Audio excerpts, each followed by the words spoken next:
నమస్తే, welcome to Disha TV. ప్రస్తుతం మనతో పాటు కాంగ్రెస్ ఆర్మూర్ కంటెస్టెడ్ క్యాండిడేట్ వినయ్ కుమార్ గారు ఉన్నారు. తాజాగా పైడి రాకేష్ రెడ్డి మీద వారైతే ఎలక్షన్లో తప్పుడు అఫిడవిట్లో తప్పుడు వివరాలు కూడా జతపరిచినట్టు కూడా పిటిషన్ అయితే హైకోర్టులో వేశారు. గల కారణం ఏంటి, అసలు ఏమి అభ్యంతరాలను తెలుసుకుందాం. ప్రధానంగా మీకున్న అభ్యంతరం ఏంటి పైడి రాకేష్ రెడ్డి ఎన్నిక మీద?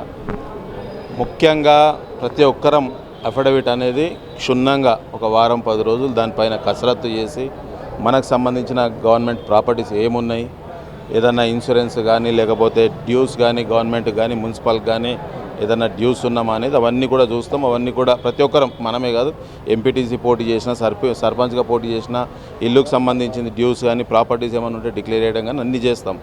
సో ఆయన కూడా చేశారు. అక్కడ ఆర్మూర్లో ఎలక్షన్ సమయంలో కోట్లు ఉన్నాయి, 1000 కోట్లు ఉన్నాయి అనేది ప్రచారం ఉంది, ఉండింటాయి కూడా. అది ఏముందని నాకు తెలియదు.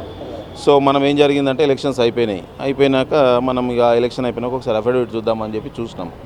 దాంట్లో ఆయన కొన్ని వెహికల్స్ మెన్షన్ చేశారు. వెహికల్స్ ఛానల్స్ కూడా గవర్నమెంట్ ట్రాఫిక్ వయలేషన్ ఛానల్స్ కూడా ఉంటాయి, డ్యూస్ ఏమైనా ఉన్నాయని చూసినాం. దాంట్లో ఒక 5 వెహికల్స్కి 1, 2, 3 అట్లా ఛానల్స్ పెండింగ్ ఉన్నాయి. దాని తర్వాత ఆయనకు సంబంధించిన తెలంగాణలో ఉన్నాయి ప్రాపర్టీస్, ఆంధ్రాలో కూడా విపరీతంగా ఉన్నాయి. తెలంగాణలో ఉన్న వరకు మనకి అవగాహన ఉంది కనుక తెలంగాణలో అన్నీ కూడా ఏముంది అని చెప్పి ధరణి నుంచి వాల్యూస్ చెక్ చేసినాం. అట్లా ఆయన మెన్షన్ చేసిన ప్రతి ప్రాపర్టీకి కూడా ఏదైతే గవర్నమెంట్ వాల్యూ ఉంటుందో వాల్యూ కన్నా అన్నీ కూడా 10%, 20%, 50% లోపే చూపెట్టడం. ఇప్పుడు సపోజ్ ఒక ప్రాపర్టీ ఉంది, ఇప్పుడు మనం రిజిస్ట్రేషన్కి వెళ్తున్నాం అంటే మినిమం ఈజ్ గవర్నమెంట్ వాల్యూ అనేది మనం ఎవరైనా మెన్షన్ చేస్తాం. ఇన్కమ్ ట్యాక్స్ డిపార్ట్మెంట్ ఉంది, మనం ఏదైనా సరే గవర్నమెంట్ వాల్యూ అనేది మినిమం చూపిస్తాం. మార్కెట్ వాల్యూ మనకి ఎంత దోస్తే అంత ఉంటుంది. నా ఇల్లు ఉంది, నాది గవర్నమెంట్ వాల్యూ 3-4 కోట్లు ఉంది, నేను దాన్ని మార్కెట్ వాల్యూ ఉంది 14 కోట్లు ఉంది, 14-15 కోట్లు ఉంది, నేను మార్కెట్ వాల్యూ చూపించినాం. ఇక ఆయనది ఏం జరిగిందంటే ఆయన ఇల్లే ఉంది, ఆయన ఇల్లు సుమారు 3640 గజాలు ఉంది, 10-15 కోట్లకు తక్కువ ఉండదు ఇల్లు. అక్కడ ఏం చూస్తే 46 లక్షలే చూపెట్టడం జరిగింది. దాని వాల్యూ ఏదైతే ల్యాండ్ వాల్యూ ఉందో ల్యాండ్ వాల్యూ అక్కడ గజానికి 1700 ఉంది. 1700 ఇంటూ 3640 గజాలు ఉంది, 60 లక్షలు ఓన్లీ ల్యాండ్ వాల్యూ. కానీ అక్కడ ఆయన ఏమని చూపెట్టిండు, 6 లక్షలనే చూపెట్టిండు. పర్మిషన్ చూసినాం, అసలు ఏంది పర్మిషన్ తీసుకున్నది ఏంది అని. అక్కడ పర్మిషన్ తీసుకుంది ఓన్లీ 1000 ఫీట్లే, కట్టింది ఒక 5-6 వేల ఫీట్లు కట్టుకున్నాడు.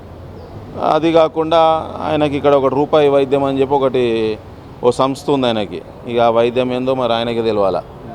ఎవరన్నా నిజంగా కూడా సేవ చేసుకుంటాడు ఏం చేస్తాడంటే, ఇప్పుడు నేను ఏదైనా సేవ చేసుకోవాలంటే ఆర్మూర్లో వచ్చి సేవ చేసుకుంటా. కానీ ఆయన ఇక్కడ బాగలింగంపల్లిలో ఒక ప్రాపర్టీలో రూపాయి వైద్యం పెట్టుకున్నాడు. ఏందా దాని ప్రాపర్టీ అని చూసినాం. అది సుమారు 10,000 పైన స్క్వేర్ ఫీట్స్ ఉంది. అక్కడ ఉందంతా 1,25,00,000 ఉంది. అక్కడ స్క్వేర్ ఫీట్ ఏముందా అని చూస్తే 5,300 అనేది బేస్ ఉంది. అక్కడ 5,300 ఇంటూ 10,000 చిల్లర అంటే 5.5 కోట్లు ఉంది. ఆయన చూపెట్టింది 1,25,00,000. ఇంకొకటి ఇక్కడ మనం చౌటుపల్లి పోతుంటే ఒక 44 ఎకరాలు 30 గుంటలు ఉంది. దాని వాల్యూ మార్కెట్ వాల్యూ విషయానికి వస్తే 1 కోటి చిల్లర ఎకరానికి ఉంటుంది. కానీ మొత్తం కలిపి 1 కోటి చూపెట్టిండు. అరే ఇంత 44 ఎకరాల్లో ఏదో ఉండి ఉంటుందని చెప్పి మనుషుల్ని పంపించి చెక్ చేసుకున్నాం ఏంది కథ అని. అక్కడ ఒక 30,000 స్క్వేర్ ఫీట్ల గోడౌన్ కట్టి ఉంది. ఆ గోడౌన్ కూడా వితౌట్ సింగిల్ పర్మిషన్ గోడౌన్ కట్టేసి దాని మొత్తం విలువ కూడా 1,20,00,000 చూపెట్టిండు. సరే గవర్నమెంట్ వాల్యూ విషయానికి వస్తే ఎకరా 4,75,000 ఉంది. అంటే 2 కోట్ల చిల్లర గవర్నమెంట్ వాల్యూ ఉంది.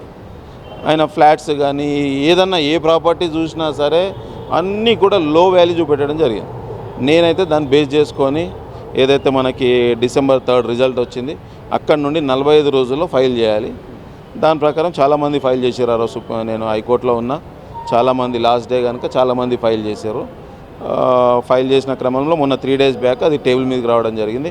May 3కి ఫస్ట్ హియరింగ్ ఉంది. అది సో ఒకేసారి అంటే ఏకకాలంలో అంటే ఇటు బీఆర్ఎస్ నుండి జీవన్ రెడ్డి, ఇటు కాంగ్రెస్ నుండి వినయ్ కుమార్ రెడ్డి కూడా అప్లై చేశారని వార్తలు వస్తున్నాయి. ఎందుకు ఇది రీజన్ ఏంటంటే? ఇప్పుడు జీవన్ రెడ్డి అనే వ్యక్తి వేసిండని మనం కూడా టీవీ ద్వారా పేపర్ ద్వారా చూసినాము. ఎందుకంటే ఒక క్యాండిడేట్ మీద ఇద్దరు వేసినప్పుడు కేసు అనేది ఒకటేసారి టేబుల్ మీదకి వస్తుంది. ఆయన వేసింది ఏంటంటే ఏదైతే ఆయన స్మగ్లింగ్ మొత్తం ఎర్రచందనం స్మగ్లర్, అంటే మామూలుగా బయట మాట్లాడడం స్మగ్లర్ అంటారు. కానీ ఆయన మాత్రము నేనే ఒక్కొన్నే ఈ దేశంలో లైసెన్స్డ్ హోల్డర్ నేనే ఒక్కోడిని అంటాడు. ఒక్కోడే అయితే కేసులు ఎందుకైతే నాకు అర్థం కాలేదు. లైసెన్స్డ్ హోల్డర్, ఇప్పుడు సపోజ్ నేను ఒక వుడ్ వ్యవస్థ నడిపిస్తాను, కట్టెల మండి ఉంది నాకు, లైసెన్స్తో చేస్తే కేసులు ఏం కావు. కానీ ఆయన మీద ఆల్రెడీ అఫిడవిట్లో ఒక 2-3 కేసులు చెప్పడం జరిగింది. మళ్ళీ ఆయన పెట్టని కేసు ఒకటేదో ఆయన చూసి దాన్ని ఆయన ఆ కేసు ప్రకారం అఫిడవిట్ ఫైల్ చేశారని చెప్పి తెలిసింది. మనకు కూడా ఇప్పుడు మనం ఫైల్ చేసినాం. కంపల్సరీ ప్రతి క్యాండిడేట్కి ఎవరైతే ఇండిపెండెంట్ క్యాండిడేట్ కానీ, ఎలక్షన్ కమిషన్ కానీ, ఆర్డీఓ కానీ, సిఎస్ గారు కానీ ప్రతి ఒక్కరికి కూడా ఈచ్ 2 కాపీలు పంపించడం జరుగుతుంది. దాంట్లో మనం ఏమేం పాయింట్స్ మెన్షన్ చేసినాం, దానికి సంబంధించిన ప్రూఫ్స్ ఏంది ప్రతిదీ కూడా సైన్ చేసి మనం పంపించడం జరిగింది. 100% భగవంతుడు ఉన్నాడు. ఈయన మాటలు కోటలు దాటుతాయి. ఈయన పెద్ద పెద్ద మాటలు చెప్తాడు. ఏ రోజు కూడా ఈ ఎలక్షన్ కన్నా ఒక 2 నెలల బిఫోర్ పోతే ఏ రోజు కూడా నియోజకవర్గంలో ఏ ఊరు ఎక్కడ అనేది కూడా తెలిసే పరిస్థితి కాదు. ఏదో అదృష్టానికి నేను ప్లాట్ఫామ్ తయారు చేసిన, ఆ ప్లాట్ఫామ్ మీద వచ్చి ఏదో అదృష్టానికి గెలిచి ఇక దాని తర్వాత ఇప్పుడు ఊపు ఎట్లెట్లా మాట్లాడుతుండంటే ఆయన ఇష్టం వచ్చింది మాట్లాడుతుండు. ఒక నిమిషం కోసం ముఖ్యమంత్రి అంటాడు, ఒకసారి ఇంకొకళ్ళు అంటాడు.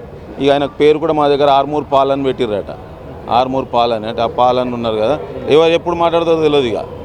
ఆ రకంగా నడుస్తుంది. ప్రజలు కానీ అక్కడ ఉన్న ఆయన పార్టీ ఉన్న నాయకులే ఆల్రెడీ అయిపోయింది. మామూలుగా ఒక వ్యక్తికి ఒక 3-4 సంవత్సరాల దాకా ఎమ్మెల్యే అయినాక 3-4 సంవత్సరాల దాకా కొంత బాగుంటుంది. కానీ 2-3 నెలలనే దుకాణం బంద్ అయిపోయింది. ఎందుకంటే ఎవరు పోయినా తిట్టడము, ఎవరైనా కాలనీ వాసులు పోయినా కానీ మీకేమైంది, మీరే కట్టుకోర్రి, మీరే కొనుక్కోర్రి, మీదే పైసలున్నాయి, ఈ రకంగా మాట్లాడము. మొన్నటికి మొన్న శివరాత్రికి మా దగ్గర పెద్ద సిద్ధులగుట్ట అని పవర్ఫుల్ టెంపుల్ ఉంటుంది, సిద్ధేశ్వర టెంపుల్ ఉంటుంది. ఆ టెంపుల్ సంబంధించిన కమిటీ సభ్యులు శివరాత్రికి రమ్మని ఒక ఎమ్మెల్యే కనుక ఆహ్వాన పత్రిక తీసుకొని పోయినారు ఆయన దగ్గర. పోతే వాళ్ళని ఒక 20-25 నిమిషాలు నిలబెట్టి బూతులు మనం చెప్పలేనన్ని బూతులు రాయలసీమకి వెళ్ళి దించుతా, రక్తం దించుతా, ముక్కలు చేస్తా, చంపేస్తా అన్నీ అసలు నిన్ను ప్రజలు ఎందుకు ఎన్నుకున్నారు, నువ్వు చేయాల్సిన బాధ్యత ఏంది, నువ్వు ఏమేమి హామీలు ఇచ్చినావు ఎలక్షన్ సమయంలో ఊరూరికి 10 ఇళ్ళు ఆయన పైసలతో కట్టిస్తాడు. ఇప్పటివరకు దాని ప్రస్తావనే లేదు. ఇంకా ఎన్నెన్నో చేస్తాను ఏ గ్రామం పోతే అక్కడ చెప్పుకొని వచ్చిండు. ఏవి చేయకుండా ఎక్కడ గ్రామాలకు రాకుండా ఎప్పుడో ఒక రోజు వచ్చి తిరుగుతాడు. అంతకుముందు అరవింద్ ఉన్నాడు, ఆయన అదే పరిస్థితి. రారు, నెలకొకసారి వస్తారు, మీడియా ముందు కూర్చొని నిన్ను ప్రజలు ఎందుకు ఎన్నుకున్నారు అనేది ఉండదు. వాని మీద బట్టగాలు చేయాలా, వీని మీద బట్టగాలు చేయాలా, మళ్ళీ పోయినాక వారం 10 రోజులు అవే వీడియోలు క్లిప్పులు తీసుకుంటా తిప్పుకోవాలా.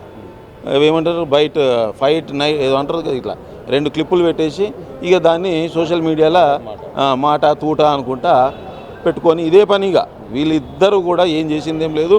ప్రజలు రేపు పార్లమెంట్ ఎలక్షన్లో జగిత్యాల జీవన్ రెడ్డి గారిని భారీ మెజారిటీతో గెలిపిస్తున్నారు.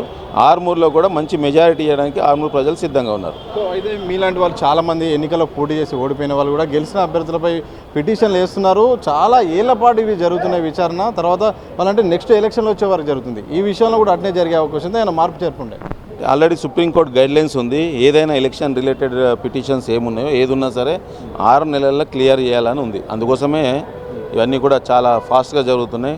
డెఫినెట్గా ఒక 3 నెలల్లో ఒక దుకాణం బంద్ అవుతుంది, కాంగ్రెస్ పార్టీ దుకాణం చాలా అవుతుంది. బీజేపీ ఎమ్మెల్యేపై అనర్హత వేటు పడుతుంది అంటారా? 100% పడాలా. ఆయన చెప్పిన అక్కడ ఇచ్చిన ఏదైతే మ్యాటర్ ఉందో, ఏదైతే ఆయన అఫిడవిట్లో మెన్షన్ చేసిన ఇవి ఉన్నాయో దాని ప్రకారం 100% అనర్హత పడాల్సిందే, పడుతుంది. భగవంతుడు ఉన్నాడు అంటే ఈయన పెద్ద హిందూ భక్తులు లెక్క ఎక్కడ పోతే అక్కడ ఎక్కడనో స్టేజ్ మీద ఎన్ఆర్ఐ సంబంధించిన దాంట్లో పోతే ఏదో మాట్లాడతాడు. మొన్న ఏదో సినిమా రిలీజ్ దాంట్లో పోతే అక్కడ ఏదో మాట్లాడతాడు. రజాకార్ సినిమా పోతే అక్కడ ఏదో మాట్లాడతాడు. మొన్న మా దగ్గర మాక్లూరులో ఒకటి రామాలయం టెంపుల్కి ఇనాగ్రేషన్ చేసుకున్నారు. వాళ్ళు ఏదో ఎమ్మెల్యే కదా అని పిలిస్తే ఆడపోయి మైక్ పట్టేసి మీ గాజులు లేవుతాయి, గాజులు వలిగిపోతాయి, మీ పుస్తలు లేవుతాయి, మీ బొట్లు పోతాయి. మహిళలు ఉంటారు అక్కడ ఒక పద్ధతిగా ఒక పూజలు చేసుకొని ఒక రామాలయం గుడిలో ఎక్కడ పోతే అక్కడ మతం గురించి మాట్లాడాలి.